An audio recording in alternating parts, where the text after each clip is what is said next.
Hello again, and welcome to Now What? What happens after a successful launch, presented to us by Kimberly Clotz of the University of Central Arkansas. If you want to join the Canadian Center for Architecture session, Implementing a Dam System in a Multifaceted International Research Institution with Elspeth Cowell, scroll to the top of the agenda and click on Track 2. As we hear from Kimberly, please don't forget to type your questions in the Q&A box at any point during the sessions. Kimberly is the Director of Marketing and the President of the Staff Senate at the University of Central Arkansas. She holds a Master's in Science and Instructional Technology, and she is the Director of Marketing, where she leads branding and marketing efforts. She also serves as the administrator for the campus digital asset management system and brand portal called BearShare. Kimberly, it's always a delight to spend time with you. We've appreciated your getting ready for our day today, and I'd like to turn the presentation over to you and join you again when we have all those good questions in a little while. Thank you. Thank you, David. And thank you all for joining me. I hope that you get something great out of this session as we talk about our use case and what we've been doing the last couple of years since we've launched our dam. And I'll apologize in advance. We have some allergens down here in the south as we start moving into summer. So my voice is a little scratchy, but I'll do my best.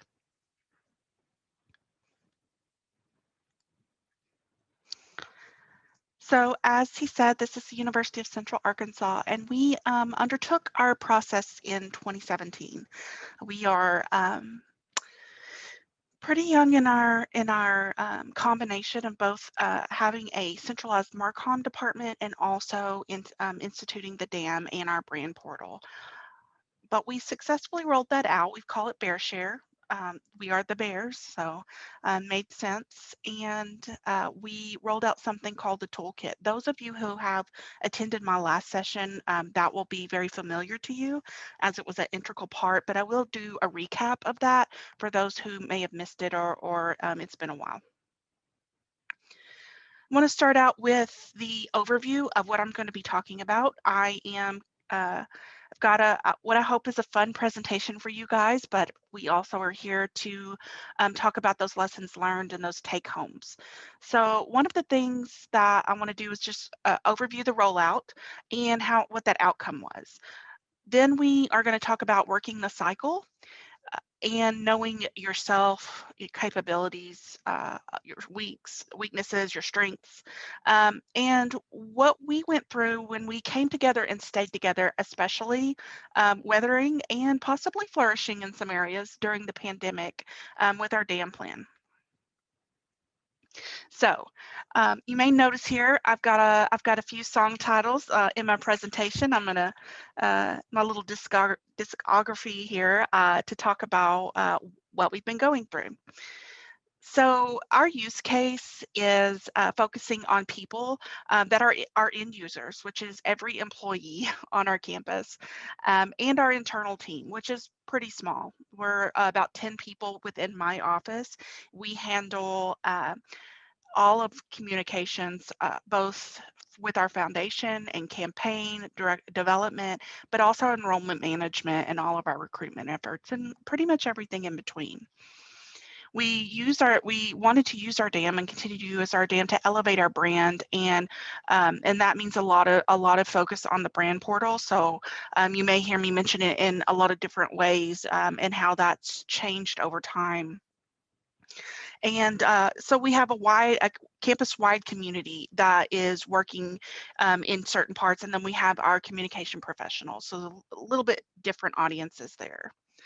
So where we left off, with a little help from my friends, right? We left off in an area where I talked about how we incorporated people across campus. We found our allies, what I call our cheerleaders. We got feedback from them, and we were a tight community where we could ask for feedback and opinions and and hear what was going on in a safe space where we could work with them on continuing to refine and define our role, the role that DAM was going to play on our campus. So I considered this slide the title of what the name of my previous presentation, which was all about that focus on there. Just for a recap, as we begin our recap, we're a mid-sized public university in the South. So we have approximately 10,000 students and about a little over 1,000 employees, 6 different divisions, 7 different colleges. Our Marcom team is 10 members, and we service the entire campus. I imagine that there are some colleges and universities out there that also feel that pain of very small staff, not enough resources in higher education. So you struggle to always figure out how to do more with less. So you may remember this ruler, this graphic based on my last presentation. So we did a multi-phase approach when we were introducing the dam, and also allowing our conversations, our thoughts to change our internal structure in a way that helped elevate what we were already doing and really built a bedrock, right? Really built that strong base where the dam was part of that system that we took to campus and helped them understand what was already available to them, what we were going to change and remake to help them better, and this collaborative environment, this culture shift we were hoping for, so that they understood that brand was not a bad word. They were already a part of branding every single day. They live it, they breathe it, every interaction, what we do, what we strive for. So bringing that to them and allowing them to be part of the whole instead of on the outside getting permissions and or not permission more likely, which we'll talk about later.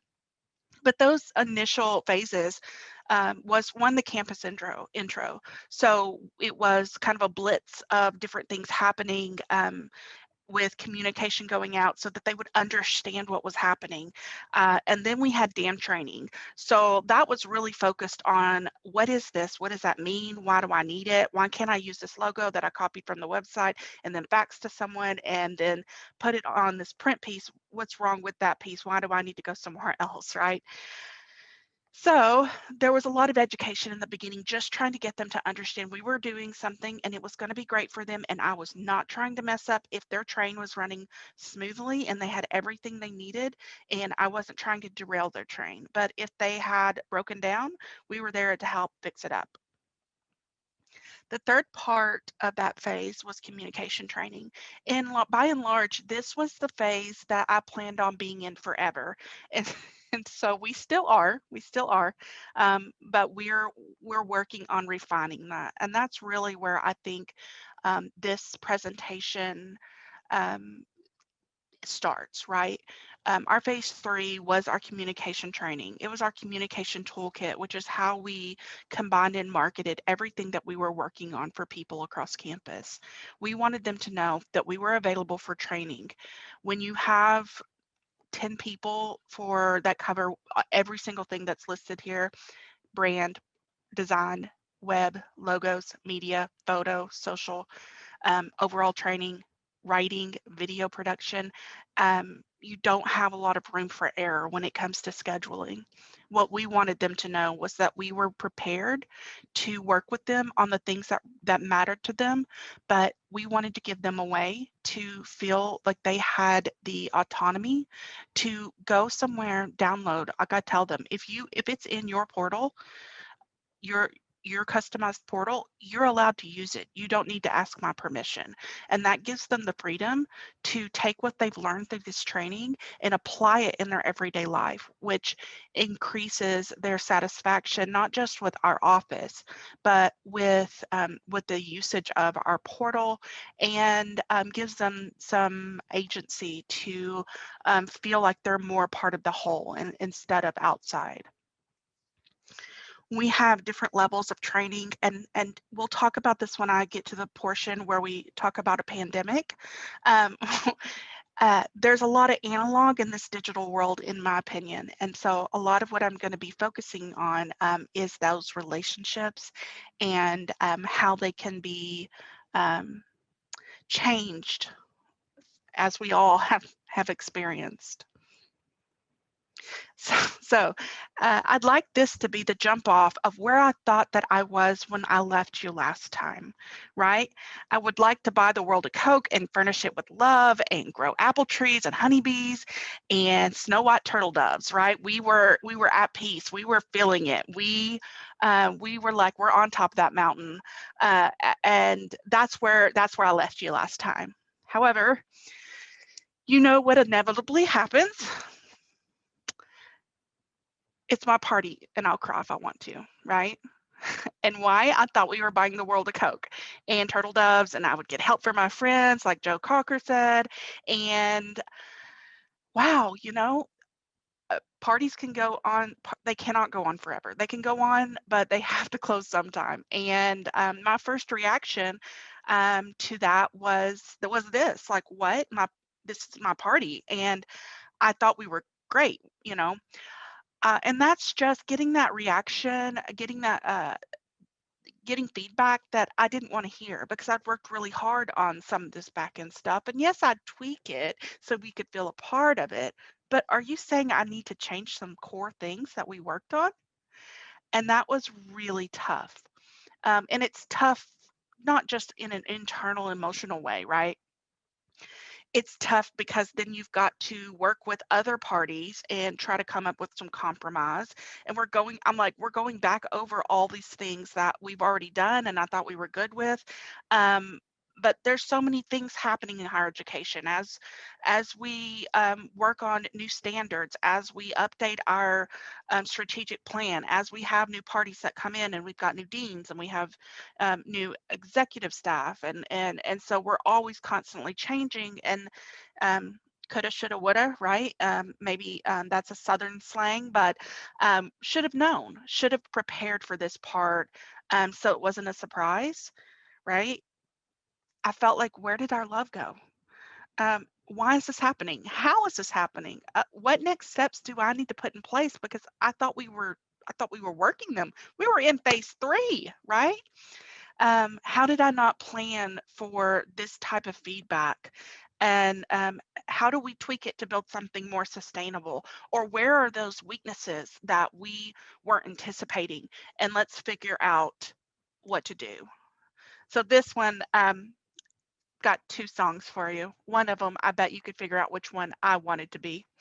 I still haven't found what I'm looking for. Man, I don't know if any of the rest of you are on the front lines with answering questions or getting feedback about your system and how it's working or not working, or they can't find their specific area that's, one program within a department, within a college, and it's a master's program, blah, blah, blah. I mean, you can go down really far, and everyone's looking for their piece, because isn't also that's what I promised them. We'd all have a piece of it. You'd have what you needed. If you log in and you can find it, it's yours. But what do you do when you can't find it? My first inclination was, please don't speak, right? Gwen Stefani, I felt you, right? I wanted to just work the plan I had planned for, and I had to rethink some things. So we had to start taking criticism in a different way. We had planned for that feedback, but we had to start asking ourselves some critical questions. And a lot of that wasn't based on our training or our toolkit, which was going great. It was based on those back end practices that are really hard to do with no staff. I can't be the only one out there, and I don't think I am, that you are wondering how you're going to get it all done. So how does that work? And how do we plan to fix those critical junctions that are cracking, right? And so we had to think about how we took criticism in and how we let it motivate our team. And this is that analog action that I was speaking about earlier. And we needed to figure out how we allowed DAM to drive our creation as well. So we were focused on how our creations were going to be driven through the DAM, right? We were going one way.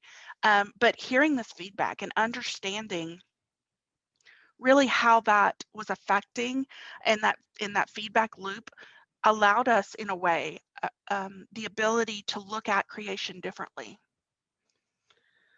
So what have you done for me lately? I thought that this was the illustrious Janet Jackson had it right on the money with that. And I think any creative team, I think anyone's heard this, but I think as creatives, you're only as good as your last success, right? And so it can be a pretty high stress environment. And this is no different at all. So we've heard this time and time again, but is it different? Is this different or was it different for us? Yes and no. So knowing the way that we've heard this before and we'll hear it again, what have you done for me? How good is what you're doing right now? But yes, in the way that we needed that bedrock, we needed that dam as our bedrock to hold up our house, right? That was something that couldn't be pushed aside. We built this based on this toolkit, which held up every other thing we were working on for brand on campus, was based in our dam, and we needed to start treating it that way. We had goals that we had kind of pushed the deadline back on a little bit as we're working on certain areas. Like, yes, we're working on it, but I've got to finish this for our campaign or for our view book or for enrollment management, and it's what's in front of you right now, right? The squeaky wheel. So this gave us the opportunity to look at it a little bit differently. So you spin me round like a record baby, right? We know cyclical processes, especially as creatives, because we have to build them into our workflow in order to get things done. So I always do a training every year, and it's called the Big Sandwich, right? And that's about as much as I can cook. Um, I know it's said in the South that we're great cooks, and a lot of us are, but not me. So we talk about sandwiches in this. And if you look at the plate here, you're going to gather the ingredients. You're going to gather all of those materials that you need to build whatever you're building. And then you're going to follow the recipe, right? You're going to figure out what your design brief is, what you need, what your vendors are, all of those things that build our recipe up on how we're going to get it done. And then the eating part is actually the most enjoyable, right, for everyone, unless you're trying to eat my cooking. And it's building that. It's actually taking everything that we've done, all of the planning, all of the ingredients, and we build it. We consume it, and then we're going to go back and adjust the recipe. Was there too much mayo? Do we need different cheeses? Like, whatever that situation is. And it's the same for a creative project, right? You've got to meet with someone, figure out what they need, get your creatives, then work the project, and then come back post-mortem and figure out, did it work? What do we need to do differently next time? And this is how I needed to work the dam. I needed to apply our creative projects processes to what we were doing with the dam, instead of treating it like just a tool that I had set some other things up on, like Legos, right? The other thing that came up was that stagnation kills creation. And we were allowing some of that to stagnate us, to freeze us in some areas, because no matter how much we had in there, we didn't always have the right things, simply because we have hundreds of degrees and every single person needs specific things for what they need. And so while we have our brand elements and we have our logos and we have all kinds of things in there, it's never going to be what everyone needs it all the time. And so the staggering amount of things that needed to be changed in a constant motion can start to feel like you're not creating, you're not pushing yourself or your team, but you're simply going through the motions, and that kills the creative spirit and it just weighs you down. The other part of that is, the last part is connecting is important. That's the analog I'm talking about. It is having those conversations. It's going, and believe it or not, I'm very much an introvert. So my first inclination when they're like, well, let's go to this thing, let's go to this meeting, let's do this thing. It's like, I'm good, I'm at my desk. Let me work through this. But it's important. It's important to connect to other people, hear what's happening. If we say that they are our brand, then let us hear what is going on with our brand. Let us hear those stories. Let that feed us.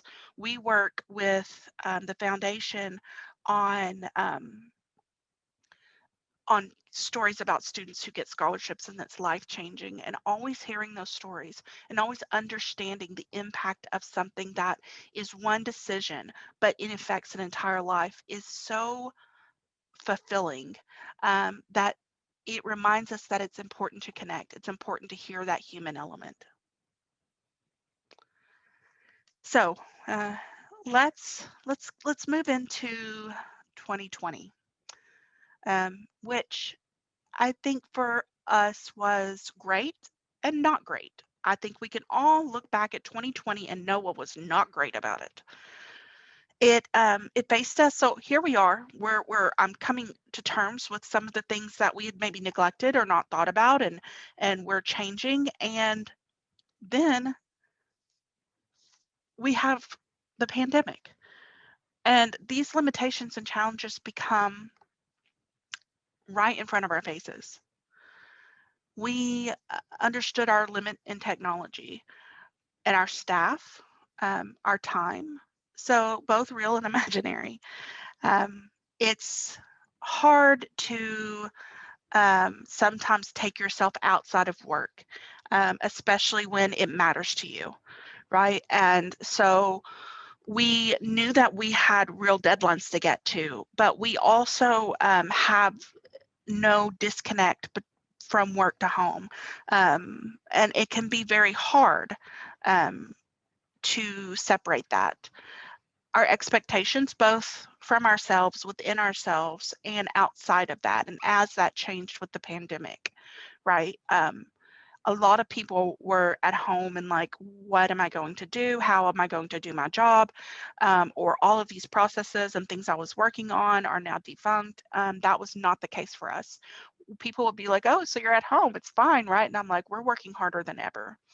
And I'll talk about it a little more in the presentation because we had work to do that had to do with the pandemic, right? And then the last thing, and this is something that I talk to my staff a lot about, and I hope that they take this to heart because I've had mentors that have given me this advice and it's been life-changing. And that is to fill your tank, right? You're a creative professional. You're not stamping something over and over.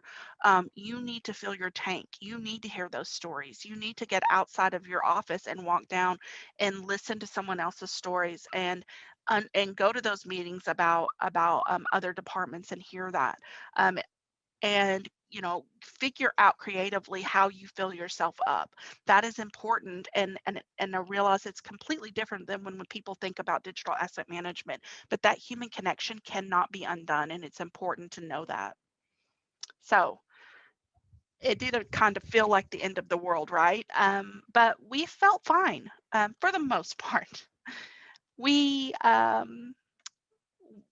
as Sunny and Cher says, the beat did go on, and we had to immediately shift to something different.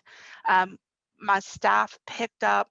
We did a magazine that we were in the middle of working on that had to get out within a matter of weeks after we were all shifted home.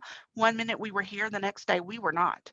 And so we heavily relied on our dam, and we knew that we had put stuff in place in a way that we did not expect when we talk about critical conversations that can happen in and actions that need to happen if we have a tornado, if there's a fire. But we're talking about a long siege here. And so this was a different type of thought process and needs from a short issue that we could just jump back into our mainframe. We had to figure out how to digitally access over a long period of time, and that's where we were able to really rely on our digital asset management system. So types of things we're working on, and I'm sure this is all familiar to you guys. Everybody still needed everything to function, and nobody had any answers on how that was going to be, but we definitely needed creative material to make it happen, right? So we're looking at the bears here. One of my colleagues actually made those masks at her house so we could get the mascots out there with masks on so we could tell people to wear their masks, right? And that was early on. We are trying to figure out how we can take events that were already scheduled and do drive-by so that they can be safe, but also keep that moment. People still need to have that information.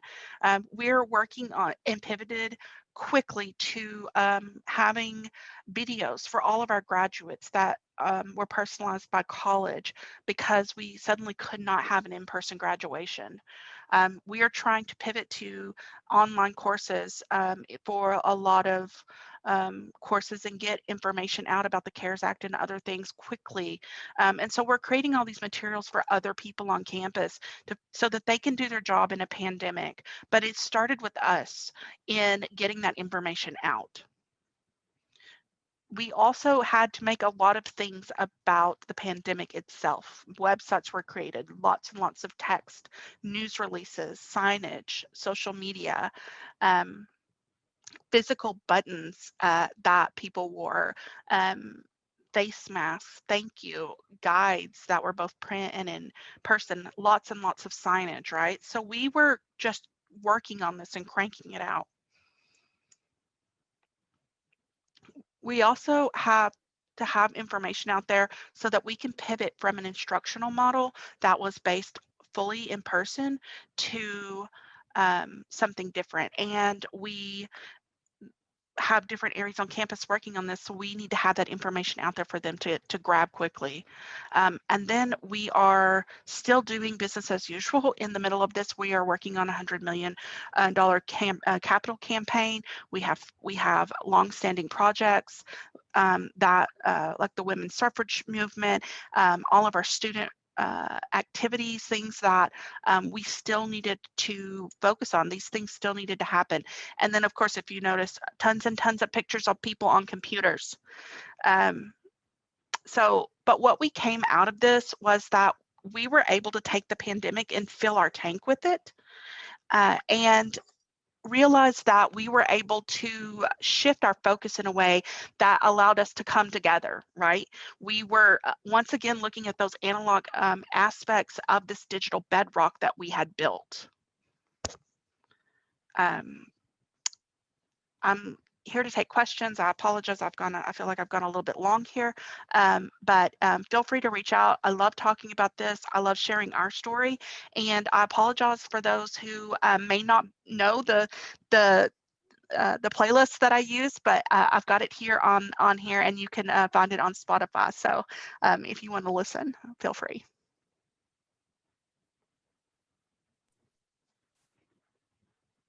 Kimberly, that was an action-packed presentation.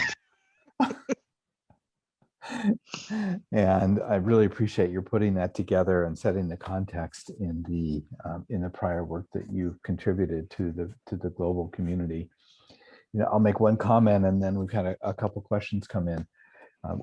There were several people who were on in the chat who were commenting on being a team of one, and I know that's something that was so prevalent in your experiencing of DAM and your journey of DAM. And if there was a source of support for peer professionals who are a team of one, what would you say to them? What advice would I give them? Yeah. I think knowing how to pull people in on certain aspects so that they can show the best type of support. So I couldn't rely too heavily on any one of my colleagues for all of it. Mhm. And I don't think they would appreciate it, and I don't think I would have gotten what I needed out of it. But what I did do is identify those areas where I need specific type of support and go to them in that vein. And so I would talk differently to my photographer or my videographer than I would, say, my boss, or who also happened to be our web person, poor guy, and or our operations manager, or even one of our cheerleaders across campus that wouldn't be able to contribute in any kind of technology way, but could Mhm. really help me understand some areas on campus or the culture or some pain points that I didn't quite get. And so I would say have a lot of helpers, but only Mhm. in those ways that are going to make them help you best. I think that's great advice, and knowing who the cheerleaders, the stewards, the brand ambassadors are, and words like that along the way together and instantiate them to help out is so important. We had a very interesting question come in when you had hit fifth gear and were going so quickly at the end, and I generously. apologize. No, that's okay, and generously sharing a lot of DAM and its role in COVIDian response.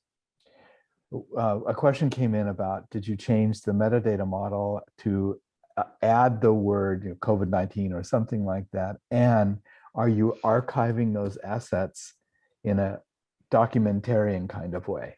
Very interesting question. Yes, we have definitely changed our metadata to include some things that didn't really seem important before, but the search and the feedback that we were getting from people, they weren't finding what they were needing because our searches were changing. And so while we knew that there was a taxonomy that was going to change over time, the Mhm. rapidity of it was not something that we expected. But it helped us to kind of gear up and change that. And then secondly, absolutely, we are personally, my husband is the archivist here at the university. And so we definitely talk a lot about how to save all of this that's happening. And we are we work in a way in our system that we are definitely saving this for a future. Both any of those print pieces, our photography of it, internal memos, all kinds of stuff. Well, COVID, sadly, and in an interesting way, put DAM in a lot of centrality of the spotlight. Practices about emergency response and crisis management came to focus with your practices. There's a wonderful presentation I heard from McCormick Spices, who found their chefs on the front line of all things, having to explain about food safety and COVID, and so many ways in which DAM dynamically contributed to our safety and our health. And you have contributed to our knowledge and insights, as you continue to do for the university and for the community. And on behalf of Henry Stewart and the many hundreds of professionals who are here today, thank you for that. It's very, very much appreciated. And we look forward to hearing where the ruler goes when the ruler turns into the yardstick next time. Ready? Or maybe one of those measuring tapes that goes out to like Yeah. 9 feet. So we'll look forward to that and the next playlist. Thank you again, Kimberly. Much appreciated. Thank you.